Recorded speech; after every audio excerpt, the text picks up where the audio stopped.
listening to The Motherhood Experience, a podcast where you are a part of the conversation with moms, for moms, and by moms.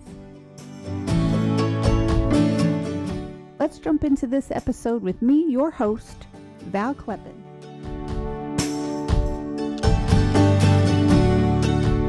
Recording this episode and the following, I'm speechless. I know that there is someone out there who needs to hear Jacque's story. All of us need to hear it, I think, but I just have a feeling that this is really going to resonate with someone in particular. Jacque has an incredible story, 3 incredible children. She became a mother at the age of 16. Her children had such an integral part in my own life when we became friends 25 years ago. And I am honored and thrilled that she agreed to come on here and be so transparent and vulnerable with every struggle and every triumph of her motherhood journey. Without further ado, let's get into my interview with Jacque Martin. Jacque, I am so grateful to have you on the Motherhood Experience podcast. You and I have been friends for a couple of decades. Yes. You look marvelous, by the way. It's not possible that we've been friends that long. Your children have a very special place in my heart, and you were one of the first people I thought of when I started this podcast, but also, how am I going to convince her to come on here and do this with me? And it didn't take much convincing at all. I was like, hey, you want to do this? And you said, yes. Absolutely. Absolutely. I'm so thrilled. Thank you so much. So let's start off by you letting me or the listeners know ages of kids and kind of what stage of motherhood you're in today. My oldest is 32. I have a 32-year-old daughter, Shelby, and I have a 26-year-old son, Tyler, and a 22-year-old son, Jonathan. So at this stage in my life and motherhood, I'm a mother of adult children and a grandma. To an adorable grandson. Beautifully adorable man. We'll get to him. So Shelby is your oldest. Yes. Wonderful, wonderful young woman. And I would like for you to just kind of share the story of how you became a mom to Shelby. Okay. Well, at the age of 16, I was living with my grandparents, as I do every summer, and met a boy. And it just kind of, it wasn't a dating thing. It was people that we just hung out because we were ranchers and there's obviously not enough to do out in the country. So Shelby came to be. I got pregnant at 16, right before going back to school, my junior year in high school. At that point, it was kind of, I didn't want to believe I was. I ignored it for as long as I could. And then just starting to get really sick and stuff and having to go home. And, you know, my mom takes me to the doctor and the doctor asked, well, is there any possibility you could be pregnant? I'm like, absolutely not. Didn't want to say anything to my mom, you know, and I let it go for quite a while. And then I called my sister, who was living in Louisiana at the time, and asked her to call my mom and tell her, because I couldn't. I was literally going to high school, and my mother being she's on a bus whenever you go to pick up kids when school gets out. Well, the day my mother showed up at the school in her own personal vehicle at the time to pick up students, I knew my sister had told her, and got in the car and we went home and had a talk. And she just explained, she says, you know, I want you to keep the baby and that's it. I want no skeletons in the closet. And I said, absolutely. And that's what we did. And it was quite a process. I dropped out of school halfway through my junior year, didn't want people to see me pregnant. And then my mom put me in some night classes at the high school. And the fact that my daughter was due at the beginning of May, school's not done till the end of May or the beginning of June. I asked the teacher I had at the time, an English teacher, I said, what am I going to do? I'm going to have this child and I need to finish this class. And she says, then you bring the child to class with you. And so I had my daughter on a Friday and was back into my night class on a Monday. Oh my word. And yeah, all the other students, everybody played with her. We all did our homework. The teacher would hold her. She'd lay on blankets on the floor. But I went to school for a month with my daughter and finished the classes. Wow. So yeah, it was that was probably the most encouraging time of my life because my mother and I actually didn't get along very well. And then due to my mother and I not getting along, I moved to my dad's. My parents were divorced. I moved to my dad's about 4 hours away before my senior year, being told that I was lacking too many credits and I wouldn't graduate the year I was supposed to. Mm. I told them, I said, I'm not going to be a fifth year student. So they made it possible for me to, my stepmom found me a babysitter and I would do 7 classes in a day at the high school. I worked at the bank for credit, not for pay. Because internet wasn't available at that time, I did mail books and paperwork back and forth to UW for the rest of my credits. And I ended up graduating at the end of my senior year. My stepmom would take care of my daughter, and my dad and I would sit up till midnight at the dinner table doing homework. And I Wow. crammed my senior year. So that was the beginning of my daughter's first year. Yeah, I don't think I knew that whole story there. Yeah. I mean, I knew a lot of it, but so take me a little bit then. What's the age difference between Shelby and Tyler? Is it 7, 6. 6 years? What was it like? I mean, you have this adorable, bright little girl and all of these teenage friends. What Yeah. was the balance like there? It was crazy. My dad and my stepmom were so good. After I moved out, after I graduated high school, on the weekends they would take her for the whole weekend and say, you haven't been able to finish your childhood. And they would tell me, go have fun. So I would do that. And then on the days that, during the week, I would work. I worked at a drive-in doing car hopping. I know. I'm like, I feel so old. But Um, I'm laughing because that's a job I always wanted. It was awesome.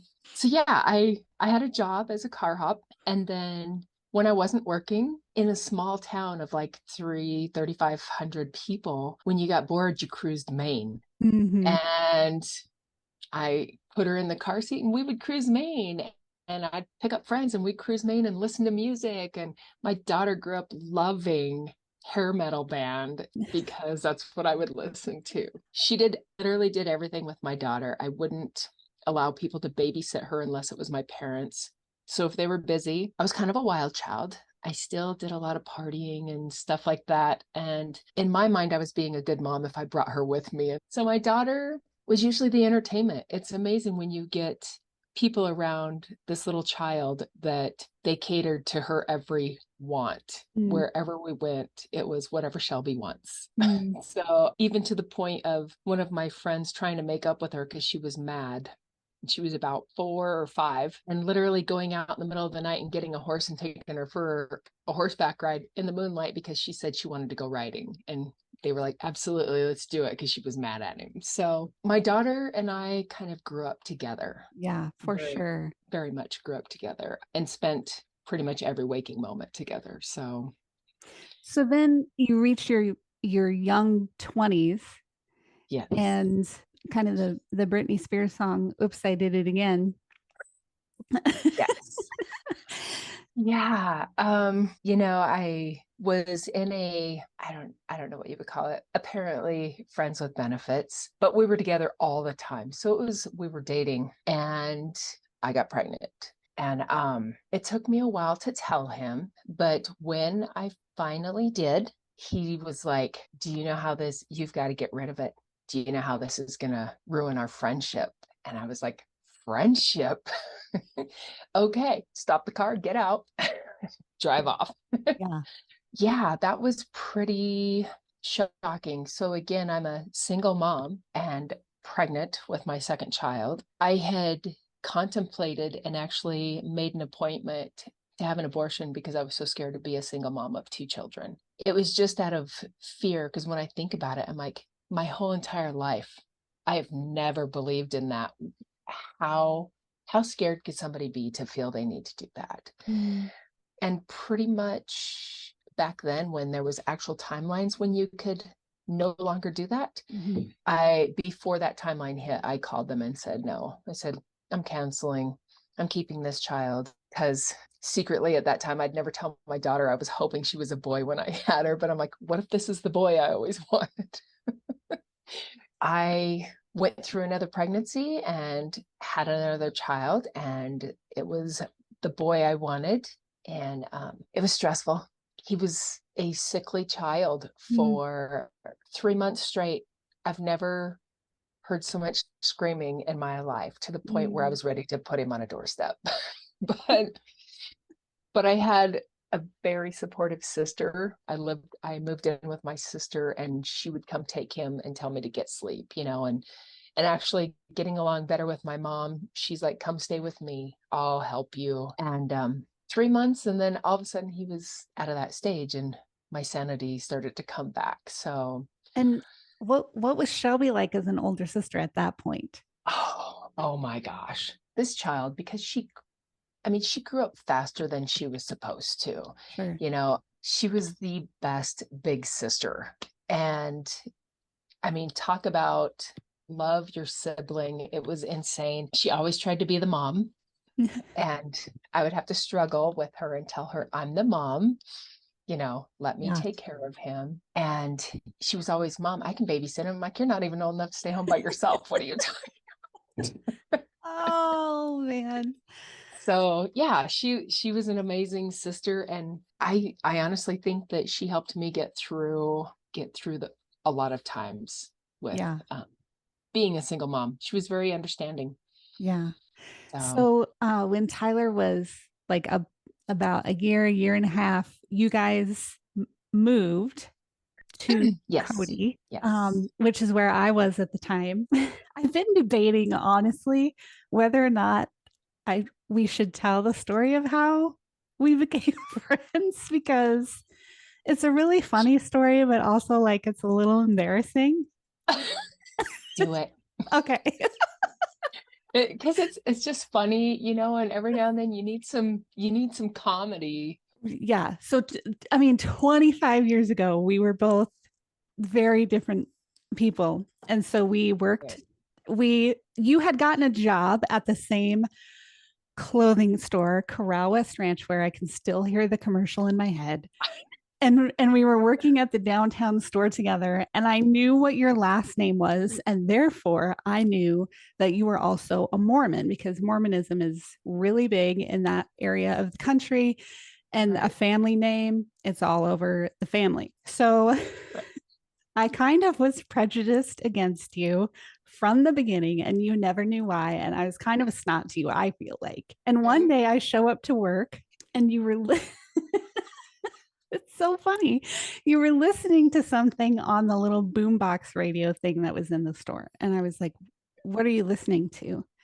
And he said, oh, it's this church thing on relationships. And I was like, she's listening to Mormon stuff in the store on work time. And I was like, what? No, like, show me what you're listening to. You hand me the case. And I remember I flipped it over and I was like, I was ready to rumble. And I was looking and reading the back of it. And I went, this is Baptist. And you said, yeah, I'm a Baptist. And I'm like, no, you're not. You're a Mormon. And you said, oh, I'm not Mormon, but you're Mormon. And I was like, I'm not Mormon. And you thought I was Mormon because you said I was such a goody two shoes. Yeah. I still remember the conversation behind that counter. And then I think like once the realization hit, we both just laughed forever and ever. And then from Yeah. that point on, we were like inseparable after that. Yep. Yep. Hilarious. Absolutely hilarious. 25 years ago.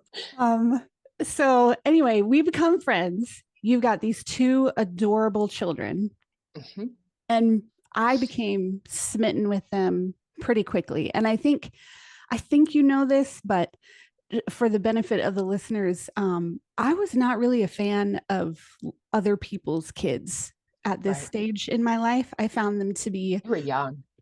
yeah, yeah. I think I was 17 maybe when we met, turned 18. Um, and I just thought little kids were obnoxious, um, but quickly became smitten with your little kids. And I remember after I got my apartment that like your kids would come over and stay the night, and I'd make them Yeah. pancakes for breakfast, and I would take They'd be Shelby wearing on your t-shirts sleep in my t-shirts, and I would take Shelby on lunch dates and take Tyler to the to the rodeo, and rodeo. he was going to save up money so that he could buy a motorcycle to take me riding. Yes.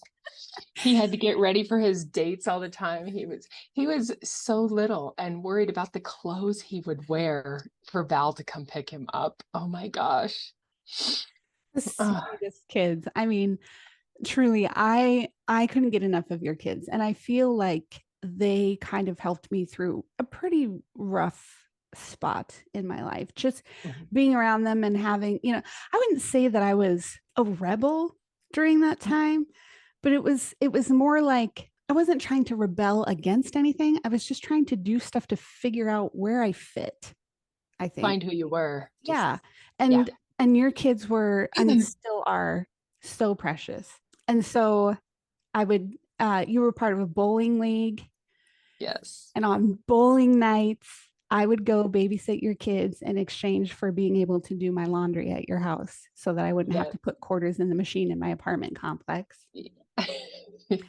Just, I If remember you showing up with the baskets and coming to babysit. But it worked so beautifully, and I got to spend so much time with your kids. And okay, so this is kind of like the history of Jacque and Val in 5 minutes. But you were with another guy, you ended up getting married, and then take it from there for Jonathan's arrival. I got married, and that person actually adopted Tyler, because he didn't, his real father didn't have anything to do with him at the time. So he was able to adopt him, and then it was like this person tells me, well, I want more kids, and I would, like to have kids of my own. And he was actually like, I want 6 kids. I'm like, absolutely not. I'm just not going to tell you. So we got pregnant with my youngest, with Jonathan. It was a struggle of a year, of a 9 months the whole time I was pregnant. We fought constantly. So that was when I determined for sure I was never having any more children. This is it. Mm-hmm. Um, we had Jonathan, and I continued to work. Well, actually, no, I'm just remembered. I actually quit at Corral West like a month before Jonathan was born. And because his dad wanted me to be home. He didn't want his son growing up in a daycare. Mm-hmm. And so I stayed home with him, and it was like, oh, gonna stay home for the first 2 years. Well, after 3 years, I was like, I need some adult conversation. I have got to go back to work. But in that time, while I was staying home, we continued to fight. It was just like, we had like a good year, and then everything went bad. Yeah. And it just continued to go bad. I, in turn, laid my problems upon talking to other people, and I ended up actually having an affair. And probably when my youngest was a year old. And then I was like, oh, somebody I can talk to, somebody who listens to me, somebody that asks about my family. Because this other person, never had good things to say about my family. And I actually have a really great family. And it was just nice to have somebody talk to me, and somebody to talk to that wasn't yelling Mm-hmm. or putting you down, or your children. So in that, my ex-husband actually found out after a year-long affair, found out that I was having an affair. It pretty much put an end to the affair, but you know, not to our relationships, and then our children having to listen to us fight all the time. And And what was that like for them? What was that like for the kids? sadly enough, I'm not really sure how it was because Jonathan was so young.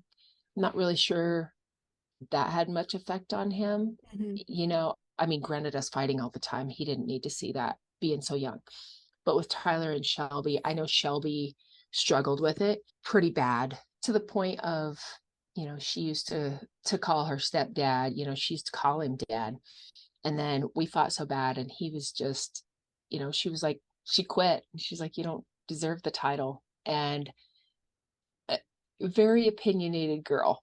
But stood up for what she stands up for what she believes in all at all times. It was a struggle, and I know Shelby probably protected the boys quite a bit. And Yeah, I do remember one Sunday. I can't remember if you must have stayed. You came to church, which I was like, oh, and I remember Brent and I were married by then. And you sat in the back, and afterward, I think you just got up and walked out like right away or tried to. But Shelby came up to me and said hello, and I said, "How is it going?" And she just started crying. And I just hugged her. And then I was crying and I was trying not to cry, which you know me, like that's yeah, impossible. possible. But I was trying really hard for Shelby. Yeah, And she just said, "It's so hard. It's so hard to see my mom like this." And I said, "I know. We just need to keep praying. We just need to keep praying." And I think, gosh, I'm getting choked up remembering it. But I remember thinking at that point too, like I had been taking your kids to church on Wednesday nights before yeah, your husband at the time put a stop to that. right. Um, and I was praying for your kids constantly. And I remember thinking at that time, like, I think we've lost Jackie. I think, I think she's too far gone. Yeah, And that broke my heart because you but were one of my very best friends, and your kids meant so much to me. And I saw how broken up Shelby was about everything that was happening and going on, and everything kind of changed yeah, right then. Everything changed. And so when we come back for part two of this interview, I want to talk about that and talk about when things changed again and yeah. what parenthood looked like after that. So, everybody, stay tuned. I'll be back with Jacque for a part two after this. Jacque, take us back to the affair you had was kind of out in the open. Your life was kind of in turmoil. Not kind of, your life was in It was. turmoil. It The was. kids Yeah. were struggling. Take us take us forward from there. What happened next? So we actually separated for a bit. And then, I stayed in the house for a while. He moved to a different house, but still taking care of the kids. I ended up getting a different job, became a CNA, and worked at an assisted living. And I did the night shift so he could watch the kids at night. And then I could be home with them, even though I was sleeping. I'd come home, take the kids to school, wrap up in a warm blanket, try to sleep, and then pick up the kids from school and then go back to work and occasionally falling asleep at work. But just dealing with kids and the kids having questions and stuff. Shelby and I would talk, but she was always tried to be so understanding. She wouldn't really show that she was mad, even though I'm like, I know you are. And it was always like, I'm fine, mom.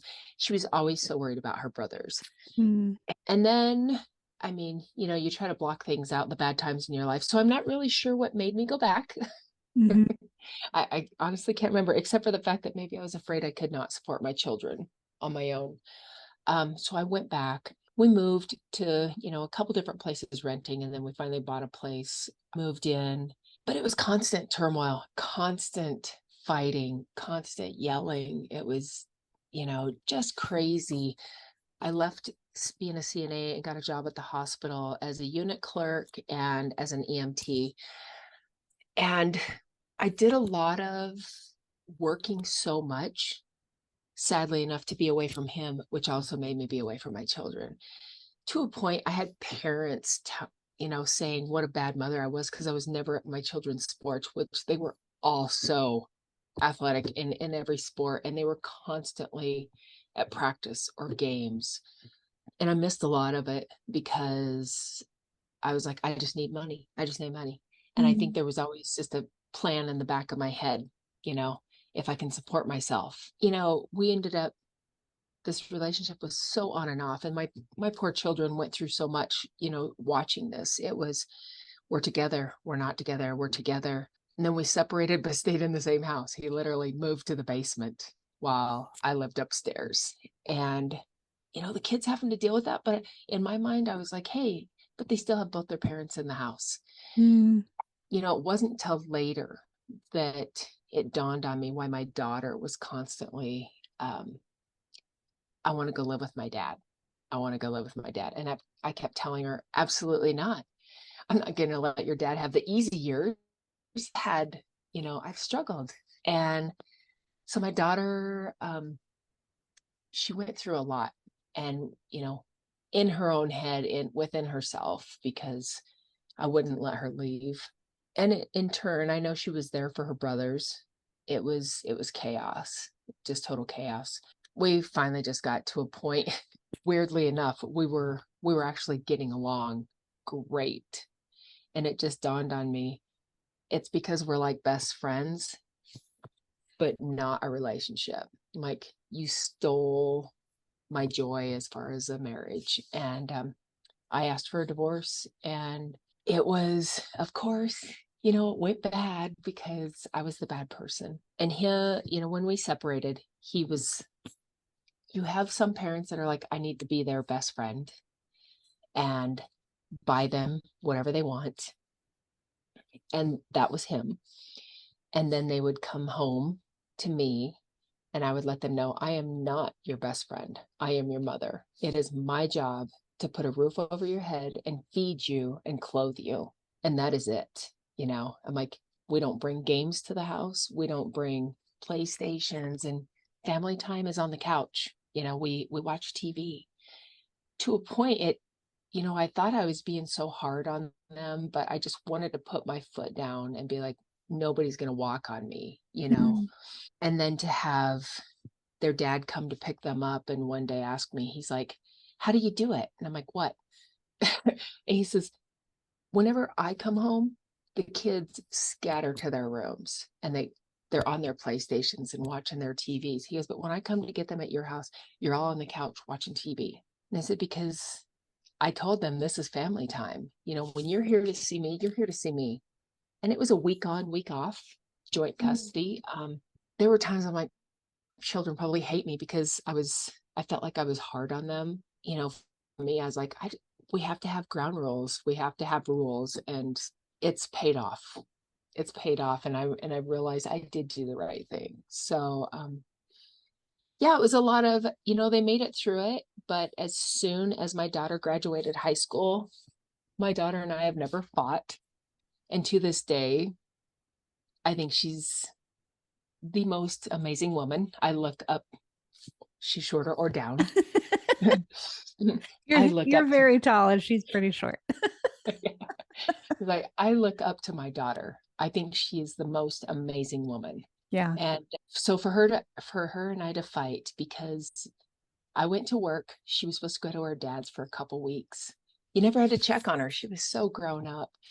3 days after she was gone, before we had gotten a divorce, her stepdad went downstairs to get something out of her room, and he's like, when you go visit, how much stuff do you take? And I was like, what do you mean? And he goes, there is nothing in her room. It is empty. And lo and behold, when I went to work, her dad had came for her graduation party and loaded up everything and took her home with him. That was, relationships, bad relationships, nothing. I don't think I'd ever been so heartbroken in my life as my Wow. my daughter leaving without telling me. I called her. Granted, I was heartbroken and I was upset, but I told her, I said, don't ever come back. Don't you ever talk to your brothers. You're not allowed in my home. How dare you do this? It took me a week a week to calm down and call her crying, telling her how sorry I was and how much I loved her. And then I didn't mean anything I said, that I was just so hurt. And she's like, Mom, because I knew you wouldn't let me go. She's like, I've Mm, been asking for years and you wouldn't have let me go. That's one and only time my daughter and I have actually fought. We get along amazing. yeah. But, her brothers, never once did they ask for their dad and I to get back together. And I'm like, that's how bad it was, that they were glad we were no longer together. Mm, We struggled as far as, getting along. I struggled as a single mom. I lost my job. I moved out of town and got another job, an amazing job with an amazing doctor. My youngest, who was 11 at the time, did not want to move with me. And all I could think was, I need to be a mom. And I had had this job for 4 months. Yeah, 4 months. And told the doctor, I said, I'm so sorry. You hired me a new position. You bought me a desk. You set me up an office, and I have to leave. He said, I can't be away from my son. He doesn't want to move here. He told me, I will write you a record. Being a mom comes first. And it was great. I left and came back, worked for carpet cleaning business the table, so I didn't have to, be gypped on my taxes. Um, and just trying to pay for kids' school lunches and trying to work. And my now 26-year-old, so my second oldest, became quite the challenge. An incredibly intelligent person, and even then, an incredibly intelligent child, and failing every class in school. Just, I'm like, who are you? I parented you and your sister. What happened to you? And constant fighting. And it was just an uphill, downhill with him all the time. And I think about it now and I'm like, just probably just trying to find his place in life. And there would be times I'd yell at him and 5 minutes later turn around crying, being like, I'm so sorry I yelled at you for not doing your homework, but you're so smart. His older brothers and sisters, like, Mom, you tell him he can at least get C's in school, and you told us A's and B's. And I'm like, there's a difference. I just want him to pass. And I knew you guys could. I mean, if anything, I honestly think about it and I can't believe I wasn't like on medication, because my life was so full of struggle yeah. that as an adult, I didn't know who I was. I'm running so much and trying to work, and yet trying to find myself and having this midlife crisis and going out with my friends, and got a side job bartending. And I mean, my children would come have a pop with me at the bar so that they could come see me, ride their bikes to this bar and have a soda, and I'd fix them a pizza, so that I knew they ate, and then go home and stay by themselves. Oh But my God. I mean, so much struggle endured Yeah. for all three of the kids. And it has to be, I'm sure there's some scientific thing where it has to be different. Like you were their only common denominator. All Yes. three kids had a different dad, and all three kids had a different upbringing, really. And you were their only, connection. And Yeah. so it just had to be weird on probably levels that you and I don't Don't understand. understand. But Yeah. Because in my mind, they're my children. They're all three of my children. We're all family. There's nothing different about them. yeah, But for them, it was different. yeah. You know? Well, Yeah. and for Tyler also being adopted Yeah. and just kind of, having a father but not having Yeah. two fathers but not like Yeah. so I mean, we'll probably have someone psychoanalyze all of this, who knows, but I do remember as you were talking about when you had bought the place together, and I still remember because I had to, it maybe had been after we moved away, but I came back and visited or something. Yeah. And so I remember the place, but after we had moved away, I had this dream, Uh, and it was about you and your husband at the time and the kids.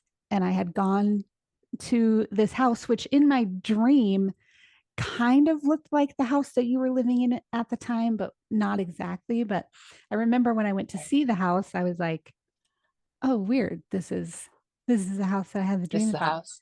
And I walked in and there was a lioness, like, an African lioness in a cage in the middle of y'all's living room. And you were like, look at our lion. And I was looking at you like, you're a freaking moron. You're going to die. This is Yeah. dangerous. You have to get out of here. And I remember that I grabbed the kids and put them in a car, which it was a convertible that had the top down, which is funny. Like if you think about as I explain the dream more, but it was all I could do to convince you to come with me. It was all I could do. And I grabbed you and I was like, I have your kids. You have to come with me. And you just kept looking back and I'm not sure. And finally, at like the last possible minute, because during all of this time, the lion is escaping the cage, just like I said would happen. Right. And at the last possible minute, you got in the car with me. We took off driving. Your husband at the time kind of watched us from the door, shut the door. The lion ended up devouring him. Mhm. Meanwhile, I'm racing us all around this little town. It was like dirt roads. And then the lion gets out of the house and is chasing the car that's a convertible with the top down. So we were safe, but not like we were totally exposed. And I stopped in this gas station and I was like, I need a gun. And the guy at the gas station gives me a gun, which when would that ever happen? Never. And so then I'm driving this convertible. Meanwhile, the four of you are just like you're just sitting there all nice and along for the ride. And meanwhile, Val's like doing stunt driving and shooting over everybody at this lion. And finally, again, it's like the last possible minute and drive us to safety. And I remember waking up and just being like, what was that all about? Right. And I emailed one of the pastors from that church where Shelby had come up to me that Sunday. We had moved away. We were in a different state, but I said, I had this dream. Could you maybe help me make heads or tails of this? And it was a few days later before he emailed me back and he was like, you're standing in the gap for these kids and their mom. And you need to keep praying for them so that they don't get devoured by this lion. And then it was in 2008, I still remember. And I had this voicemail on my phone while I was at work. And I went and listened to it. And it was Tiffany from episode 2.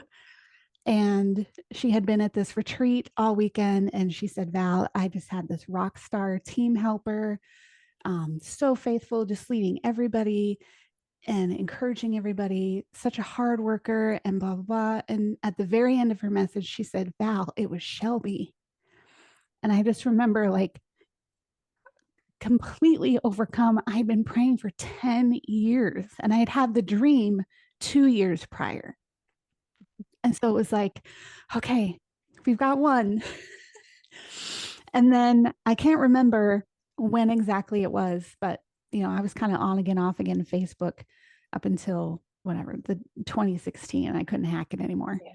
Um, but I saw you posting pictures of you reading your Bible and scriptures that meant a lot to you and things. And I was so moved and remember thinking like that I went from thinking we had lost you to now you were the Jackie who he always knew you could be. Anyway, before I fall apart again, you moved, you got settled, you met a guy. Let's pick up from there. And Shelby also met a guy. Yeah. And so let's kind of fill in some of those gaps. Shelby actually met Lou first while I was still living in Cody. And she brought this young man. Actually, the first time I met him is they were coming to pick up Tyler and take Tyler skiing for Christmas, snowboarding, whatever. This young man comes in, and introduces himself. And I'm like, okay, great. For me, I'm like, relationships suck. So I'm not really sure where to go with this guy yet. He's a rancher and once him and Shelby started dating and stuff, she would go out to the ranch and help out all the time. I mean, she was kind of grown, she was kind of raised her dad wise, in that kind of lifestyle. And she's a hard worker. She's crazy. But he's telling me about this time they were, moving, or they were separating cows. And this cow had hit this fence so hard that part of the fence come up and came down on Shelby and knocked her out. And he was like, all I could think was, I can't lose the best thing I've ever had. And immediately my heart was like, you can stay. You can stay because she is the best thing you will ever have, and I have loved him ever since. They've been married for 9.5 years. Oh, wow. And yeah, and my son-in-law is absolutely amazing. Um, He better be. That's all I'm going to say. right, right. He has a gift in his presence, I'm just saying. In all ways, in all Yeah. ways. But yeah, I had struggled. I had dated off and on, and of course, just like my previous times, picked really just not good people, or people that were not good for me. And crazy enough, for one of them that lived in another state, this person I was talking to back and forth, I tell myself, I'm like, okay, if you want something to work, if you want a relationship to work, you just need to get yourself back on track. What's going to put you there? I was raised in the church. I just separated it from my struggles, and immediately I was like, I have to get myself right with God. But it wasn't for myself, it was for this other person. And so I was looking for books on how to be the perfect wife, how to be the godly wife, how to be all this, because you know that's the only way that any relationship is going to work. And I was looking at books and I'm like, I absolutely hate to read, by the way. So what made me get a book? I was like, what in the world? So I'm looking at all these books and I was like, I'm not a wife. I'm not this. I'm not that. So I was like, okay, well, here's one. And it was The Power of a Praying Woman. Yeah. And I'm like, I'm going to get that book. And then, of course, as you're ordering, it says, oh, here's a study guide with it. And I'm like, I'm going to get that too. By the way, I also hate school. So it was God speaking to me so hard, because only Him would have made me want to buy a book Yeah. and a study guide. Yeah. I ordered the book, ready to get it. Called my sister and told her, and she's like, that is so great, Jackie, and I said, I'll keep you posted. And as I'm reading it, the first chapter was like, oh my gosh, this book is speaking to me. I am on a high. And because I'm like, I'm just going to be the best person for this person I was talking to. And then the second chapter had me in the most darkest place I have ever been. And I'm like, how can this book do this? But, it was pulling things out of me that I need to get rid of. And one day I walked into the bathroom after, every morning I would get up faithfully every morning and do this study guide with this book. I would get so excited to read it. But this one chapter, I kept going back to it and continuing to read, even though it like had my heart in a vice grip. Mm. And, I walked into the bathroom to get ready for work one day, and I looked up and then looked away. I couldn't even look at myself in the mirror. And I'm like, immediately told myself, I'm like, you have something to do. Went to my room, got on my knees, and started asking God to forgive every person that had ever wronged me. From the time I was young, some very, very drastic things. And I'm like, please forgive them. As like, just like Jesus said, I'm like, they know not what they do. I'm like, just forgive them, because I do. I Yeah. forgive them. And it was like my whole world had been taken off my shoulders. And I got up and walked into the bathroom and was just like, I was literally physically looking at a different person.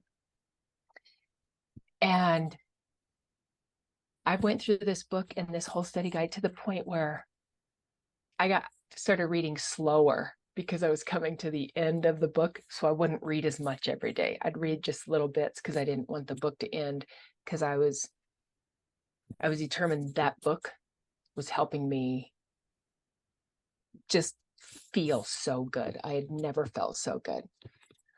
Until it was finished and I realized I'm still feeling good. And I had always asked God, just bring me a man, bring me a man. I don't want to be alone. And I finally sat down in my living room one day and was like, God, I'm not alone. I'm not alone. I have my children, and most of all, I have you. But when you feel it's right, bring me a man that will help me grow in my walk with you, because I want somebody who I can share my life with Christ with. And it was literally like a month later, a guy I had blown off for a year. Like, no, I don't want nothing to do with him. He's like, hey, I haven't heard from you for a long time. What's been going on? And I'm like, a lot. I'm like, I've made a lot of good changes in my life. And he's like, I'd love to hear it. And we ended up going for burgers and a beer one night. And we sat and just kind of, chit chatted. And then he's like, so do I get to hear your story? And I was like, well, let's go out on the patio. It's a little too crowded in here. Yeah. That's I so don't want Jackie. That's I don't so want Jackie. everybody knowing my story. Funny enough, I'm an open book now, but back then Yeah. not so much. Yeah. But we went out on the patio and it was real quiet. It was just the two of us out there. And I began to tell him anything and everything that had happened to me and my entire life from pretty much the time I was born. And by the time I got done, because I wasn't like looking at him as I was telling him, it was just kind of looking down, looking off, and I just kept talking. And by the time I was done, I looked up and this man just had tears running down his face. I'm like, oh my gosh, what's wrong? And he's like, I am so sorry that you've ever had to go through any of that. I would do anything to take those things away from you. And I said, why? I'm like, said, I say prayers and thank God for every struggle I've ever had, because everyone was a brick that built me, and like, I wouldn't be here. I wouldn't be the person I am without getting stronger through those. So we dated for like 3 years, and he's like, I don't like long distance relationships. So 2 months later I moved.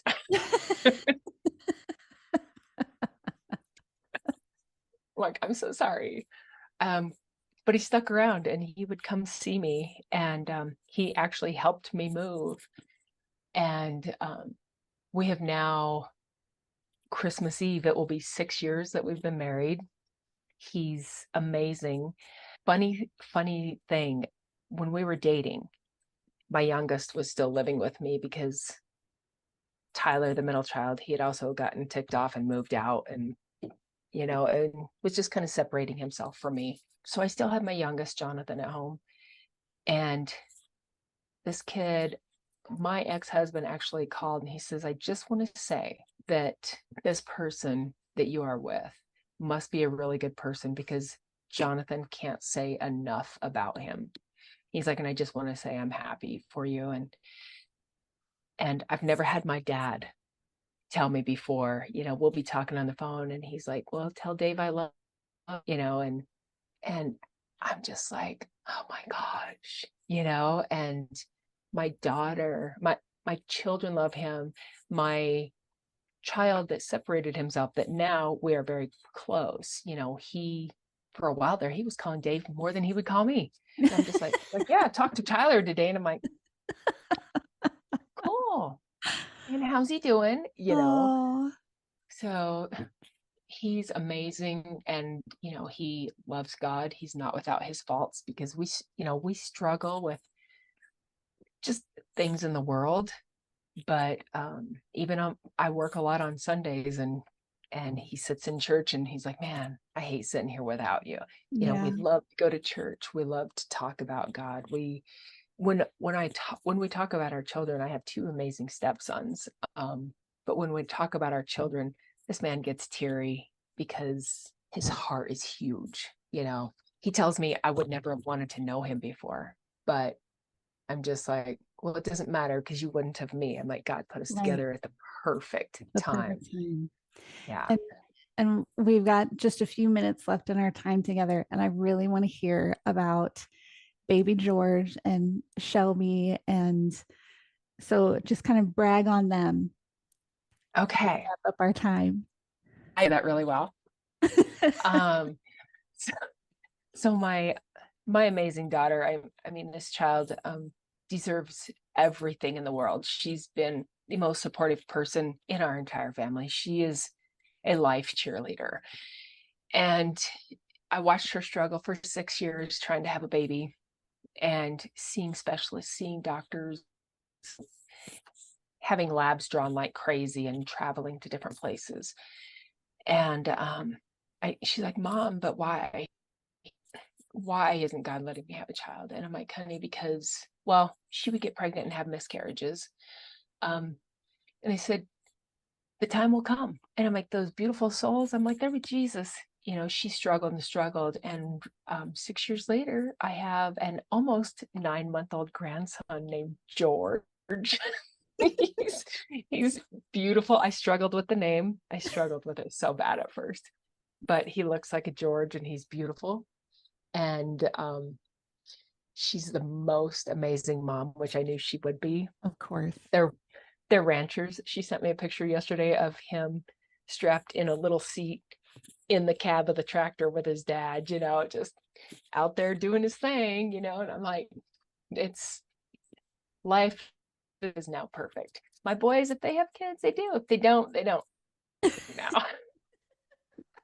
I mean, granted, I want more, but yeah, it was mostly important for her to have that child and feel that kind of love that I have for mine. She deserves it. So he's great.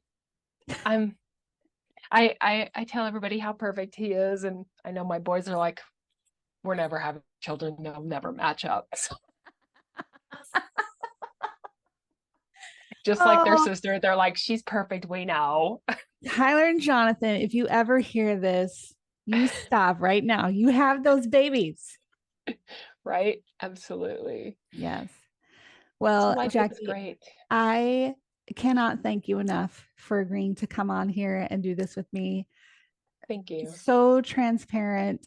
And I know because I know like the 3 people in town who listen to my podcast, and they're all named Jessica. But that was a really popular name back in the mid 80s.